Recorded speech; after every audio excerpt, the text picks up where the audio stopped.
ଗୁପ୍ତରେ ରହୁଥିଲେ ଈଶ୍ୱର ଗୁପ୍ତେଶ୍ୱର। କେବେ ଓ କେମିତି ଆସିଲେ ଲୋକଲୋଚନକୁ? କିପରି ଓ କିଏ କରିଥିଲା ଗୁପ୍ତେଶ୍ୱରଙ୍କର ପ୍ରଥମ ଦର୍ଶନ? ଚାଲନ୍ତୁ ଜାଣିବା ଗୁପ୍ତେଶ୍ୱରର ସେହି ଗୁପ୍ତ ରହସ୍ୟ।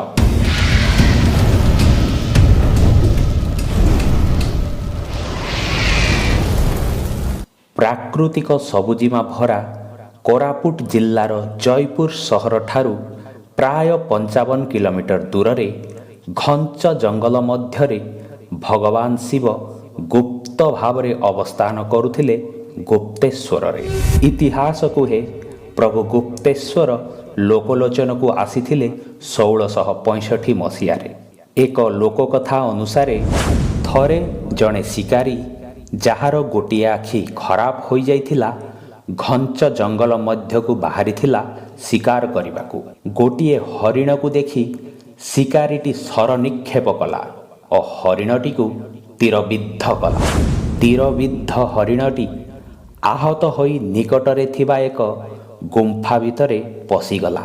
ଶିକାରୀଟି ମଧ୍ୟ ହରିଣର ପଛେ ପଛେ ସେ ଗୁମ୍ଫା ଭିତରକୁ ପ୍ରବେଶ କଲା। ଗୁମ୍ଫା ଭିତରେ ହରିଣଟି ଯାଇ ଏକ ବିରାଟ ଶିବଲିଙ୍ଗ ପାଖରେ ଯାଇ ପହଞ୍ଚିଲା। ଶିକାରୀଟି ହରିଣକୁ ଖୋଜି ଖୋଜି ଗୁମ୍ଫା ଭିତରେ ଯାଇ ଦେଖିଲା ହରିଣଟି ଏକ ବିରାଟ ଶିବଲିଙ୍ଗ ପାଖରେ ପଡ଼ିଛି।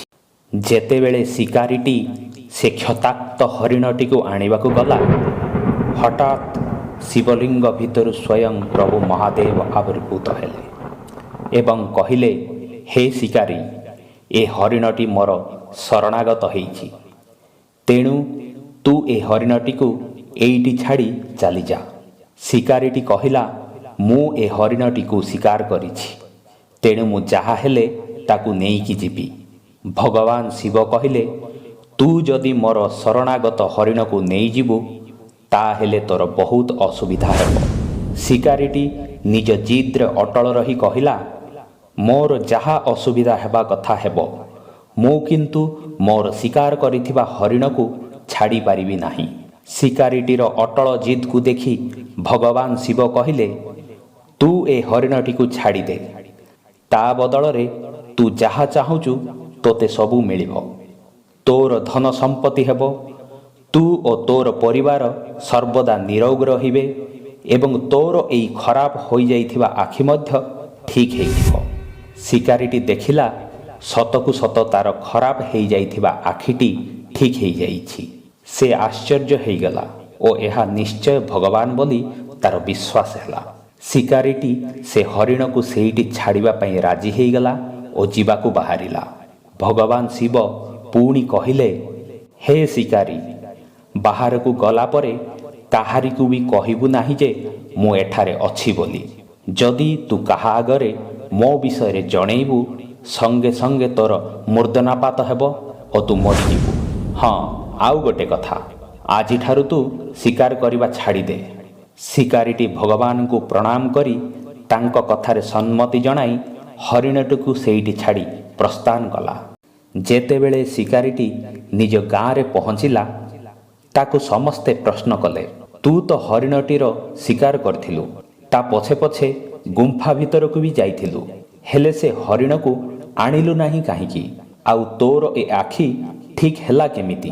ଶିକାରୀଟି କହିଲା, ମୋତେ ଆଦେଶ ମିଳିଲା କି ମୁଁ ସେ ହରିଣକୁ ଛାଡ଼ିଦେବି, ଆଉ ମୁଁ ଜୀବନରେ କେବେ ବି ଶିକାର କରିବି ନାହିଁ। ଲୋକେ ପଚାରିଲେ, କିଏ ତୋତେ ଆଦେଶ ଦେଲା? କିଏ ତୋର ଆଖି ଠିକ୍ କଲା? କ'ଣ ଦେଖିଲୁ ତୁ ସେ ଗୁମ୍ଫା ଭିତରେ? ଶିକାରୀଟି କହିଲା, ମୁଁ କାହାକୁ କିଛି କହିପାରିବି ନାହିଁ। ସେ ଲୋକଙ୍କ ଭିତରେ ଜଣେ ରାଜାଙ୍କର ଗୁପ୍ତଚର ଥିଲେ, ଯାହାକୁ ରାମୀ ବୋଲି କୁହାଯାଏ। ସେ ଗାଁର ସବୁ କଥା ଜୟପୁର ମହାରାଜାଙ୍କ ପାଖରେ ପହଞ୍ଚାଇଥାଏ।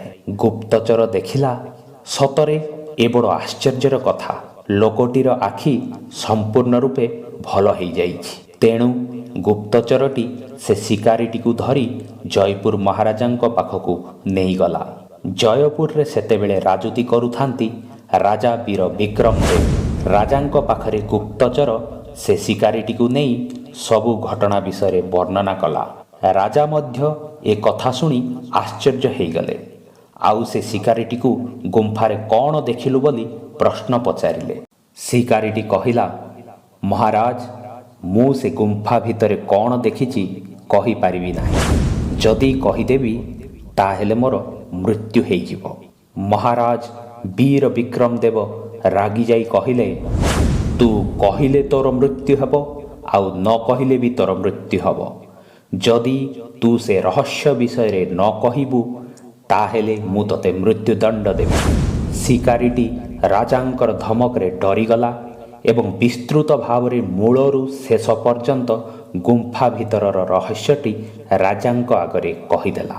କଥାଟି ସରୁ ସରୁ ଶିକାରୀଟିର ମୂର୍ଦ୍ଛନାପାତ ହୋଇଗଲା ଓ ଶିକାରୀଟି ସେହିଠାରେ ମୃତ୍ୟୁବରଣ କଲା। ଏହି କଥା ଶୁଣି ରାଜା ନିଜର ସୈନ୍ୟ ସାମନ୍ତ ନେଇ ସେ ଜଙ୍ଗଲକୁ ଗଲେ ସେ ଗୁମ୍ଫାଟି ଖୋଜିବାକୁ। ଶିକାରୀଟି ଗୁମ୍ଫାର ସଠିକ୍ ଠିକଣା କହିନଥିଲା। ରାଜା ପ୍ରାୟ 2 ଦିନ ପର୍ଯ୍ୟନ୍ତ ସେ ଗୁମ୍ଫାକୁ ଖୋଜିଲେ, କିନ୍ତୁ ପାଇଲେ ନାହିଁ। ଶେଷରେ କ୍ଳାନ୍ତ ହୋଇ ରାଜା ଭଗବାନଙ୍କ ପାଖରେ ଅଧିଆ ପଡ଼ିଲେ। ରାତିରେ ରାଜାଙ୍କର ସ୍ୱପ୍ନାଦେଶ ହେଲା ଏବଂ ରାଜା ଗୁମ୍ଫାଟିର ସଠିକ୍ ଠିକଣା ଜାଣିପାରିଲେ।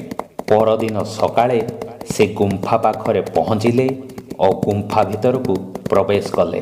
ଗୁମ୍ଫା ଭିତର ଦେଖି ସେ ଆଶ୍ଚର୍ଯ୍ୟ ହୋଇଗଲେ। ସେ ଦେଖିଲେ ଗୋଟିଏ ବିଶାଳ ଶିବଲିଙ୍ଗ ରହିଛି। ଶିବଲିଙ୍ଗକୁ ଦେଖି ରାଜାଙ୍କ ପାଟିରୁ ବାହାରି ପଡ଼ିଲା, ହେ ଗୁପ୍ତରେ ଥିବା ପ୍ରଭୁ ଗୁପ୍ତେଶ୍ୱର।